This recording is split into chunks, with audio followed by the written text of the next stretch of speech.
continuation with Oakland Raiders. We're going to look at their defense. All right, so they're probably going to have Khalil Mack be thrown back at defensive end, or maybe they'll still have him play that hybrid of linebacker and defensive end, just being pure pass rusher. But I could see him being thrown back at defensive end because Gruden loves playing his Tampa 2, and he wants his linebackers to do three things: drop back in coverage, have great speed, and play the run. All right, so when looking at it's probably going to be Irvin and Mack pass rushing. They might throw Mario Edwards in there to rotate with Irvin on run specials. Arden Key, I was really surprised when they drafted him, but it's going to be interesting to see. Now, the interior is going to be pretty interesting because I really don't see their Warren Sapp. Probably the closest one is Mo Hurst that they drafted in the 5th round, but he's got a heart issue, and if he can recover from that's a huge plus. I think he'd be the closest one to being their Warren Sapp, being able to not only rush the passer but also play the run. They do have plenty of run stuffers. They drafted P.J. Hall in the 2nd round, and they also have Justin Ellis still. So yeah, they got their Anthony McFarland, and if you just want like a good basis on what this Tampa defense is going to look like, look at the early 2000s Tampa when he came in there. Probably the best one I can say is probably the 2003 one, to which they went and won the Super Bowl. Or was it 2002?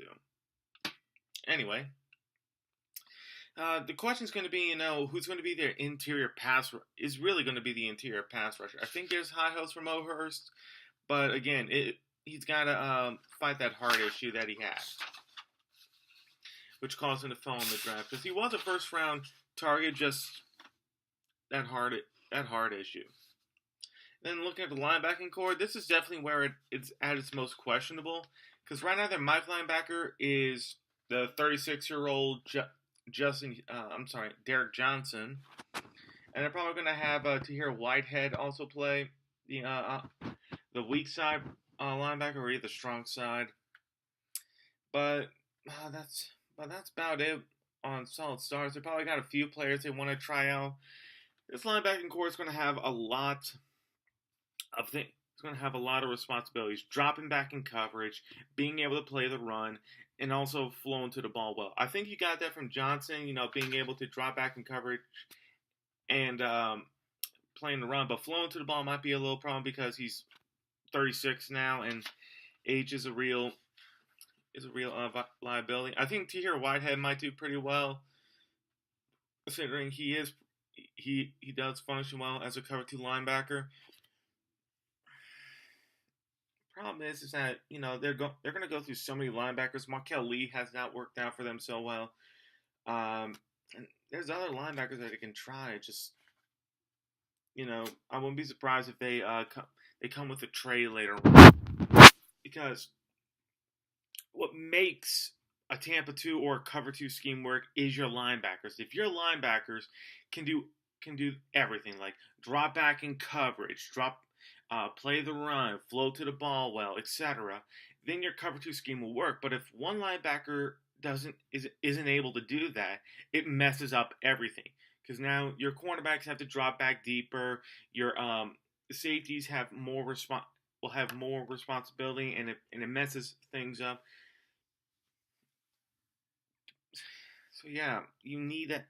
So yeah, the linebackers need to function well. And then looking at their secondary, no doubt it's probably going to be a lot of zone cover, which won't work out for Garyon Connolly, considering in Ohio State they primarily play man-to-man and zone wasn't primarily a forte. They have Rasheem Melvin, who they signed from free agency. They got plenty of corners, and it is pretty crowded, to say the least. They did sign Leon. They did get Leon Hall. I'm pretty sure he's going to help in zone coverage, help some of these younger players. But yeah, it's probably going to be a zone cover scheme, probably playing close to the ball, and also being able to open field tackle. Because the corners are also responsible for sealing the edge. One corner that Gruden loved in his scheme was definitely Rondé Barber. Um, Very good zone corner and also very good at also very great at open field tackling. So I think that's probably going to be his uh his uh his example when he talks to his corners. Yeah, in the words. And then looking at safeties, it's probably going to be a Carl Joseph and maybe Obi Menifonwu probably playing the safety spots. They might alternate with some of the other guys like Reggie Nelson. I think he's probably going to stay with the team. Probably help if the last year's second round pick Obi isn't able to play. So looking at their defense, it's up in the air. I don't think this isn't the full defense that Gruden wants. I think he wanted Roquan Smith to fall to them because that would be his Derek Brooks. Yeah, I'm using a lot of early 2000s Tampa names in case you're drawing a blank on what I'm saying. Yeah, he definitely wanted Roquan Smith, but he ended up getting. I think he ended up taking a tackle in the first round. But yeah, this isn't the full team he wants. I think probably next year it'll look closer to what he wants. He'll have some feel of it, but for the time being, he's just basically borrowing.